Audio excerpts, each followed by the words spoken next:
Hello everyone, welcome to education helpline. এটা হচ্ছে ঢাকা বোর্ডের হিসাব বিজ্ঞান প্রথম পত্রের এমসিকিউ সলভ ফার্স্ট পেপারের। সো এক নম্বর হচ্ছে ধারে বিক্রয়ের ফলে হিসাব সমীকরণ এ ইকুয়াল টু এল প্লাস ও ই এর কোন উপাদানের পরিবর্তন হবে? উত্তর হচ্ছে খ এ ও ই। দুই, হিসাব তথ্যের অভ্যন্তরীণ ব্যবহারকারী কে? উত্তর হচ্ছে গ ব্যবস্থাপক। নিজের কাজের জন্য অন্যের নিকট দায়বদ্ধতাকে কি বলে? উত্তর হচ্ছে গ জবাবদিহিতা।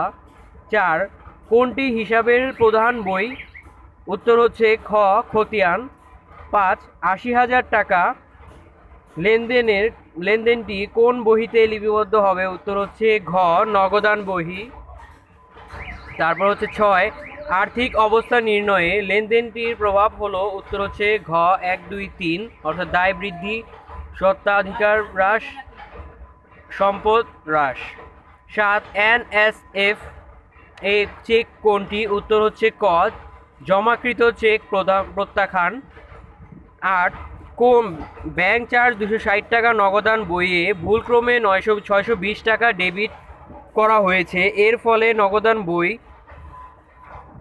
ও ব্যাংক বিবরণীর উদ্ধৃতের মধ্যে পরিমাণ কত? উত্তর হচ্ছে ঘ ৮৮০ টাকা। নয়, ব্যাংক সমন্বয় বিবরণী কে তৈরি করে? উত্তর হচ্ছে খ আমানতকারী। ১০, ৫,০০০ টাকার একটি লেনদেন ৫০০ টাকা লেখা হলে তা কোন ধরনের ভুল? উত্তর হচ্ছে ঘ লেখার ভুল।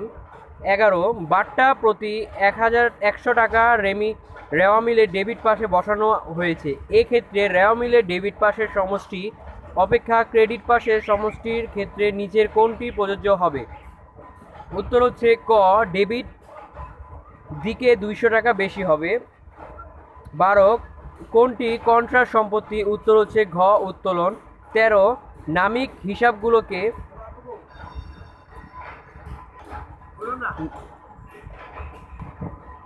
হিসাবগুলোকে হিসাবকাল শেষে বন্ধ করে দেওয়া হয় কোন ধারণা অনুসারে? উত্তর হচ্ছে ক হিসাবকাল। ১৪, পূর্ববর্তী বছরের তুলনায় পরবর্তী বছরের অবচয়ের পরিমাণ হ্রাস পায় কোন পদ্ধতিতে? উত্তর হচ্ছে গ ক্রমহ্রাসমান জের পদ্ধতি।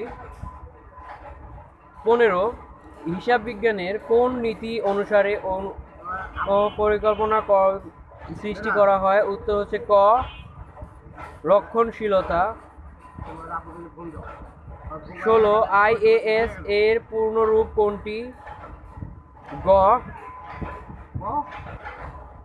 নতুন অনাদায়ী পাওনা সঞ্চিত পরিমাণ কত? উত্তর হচ্ছে গ ৬,০০০ টাকা। ১৮, আয় ব্যয় হিসাবে অনাদায়ী পাওনা খরচ কত টাকা? উত্তর হচ্ছে গ ৭,০০০ টাকা। উত্তোলন হিসাব কোন ধরনের হিসাব? উত্তর হচ্ছে গ ব্যয় হিসাব। ২০, যন্ত্রপাতির ২০-এর উত্তর হচ্ছে ক মূলধন জাতীয় ব্যয়। ২১, নিট লাভ দ্বারা কি বৃদ্ধি পায়? উত্তর হচ্ছে গ স্বত্বাধিকার। ২২, হিসাব বিজ্ঞানের কোন ধারণার জন্য উপরোক্ত দুটি বিষয়ের সমন্বয়ে দাখিলা প্রদান করা প্রয়োজন? উত্তর হচ্ছে ক মিলকরণ। ২৩, উপরোক্ত সমন্বয় দুটি সাধন করা না হলে ব্যবসায়ের লাভ কত টাকা কম বা বেশি হবে? উত্তর হচ্ছে খ ৮,৬০০ টাকা বেশি হবে। ২৪, নিচের কোনটি পরোক্ষ খরচ? উত্তর হচ্ছে ক নিরীক্ষা খরচ। ২৫, পাওনাদারের উপর বাট্টা সমিতি সংরক্ষণের ব্যবসায় আর্থিক বিবরণীতে উত্তর ১ ও ৩ অর্থাৎ নিট ব্যয় বৃদ্ধি পাবে, দায় কম প্রদর্শিত হবে। ২৬, দ্বিতীয় বছর শুরুতে মেশিনটির বইমূল্য কত হবে? উত্তর হচ্ছে ৩,৩৬,০০০ টাকা। ক্রমহ্রাসমান জের পদ্ধতির পরিবর্তে সরলরৈখিক পদ্ধতি অবচয় ধার্য করা হইলে আর্থিক বিবরণীতে প্রভাব পড়বে হচ্ছে মুনাফা বৃদ্ধি পাবে।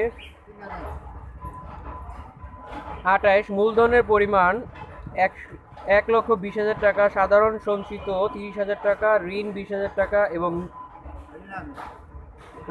এবং বিবিধ পাওনাদার ৪৫,০০০ টাকা হলে বহির্দয়ের পরিমাণ কত? উত্তর হচ্ছে ৬৫,০০০ টাকা। 29, ব্যবসায়ের সমাপনী মূলধন কত? উত্তর হচ্ছে গ 91,000 টাকা। উত্তোলনে 30, উত্তোলনের উপর 10% হারে সুদ ধার্য করা হলে উত্তোলনের সুদের পরিমাণ কত? উত্তর হচ্ছে ক 1,100 টাকা। ধন্যবাদ সবাইকে ভিডিওটি দেখার জন্য। শব্দ দূষণের জন্য দুঃখিত।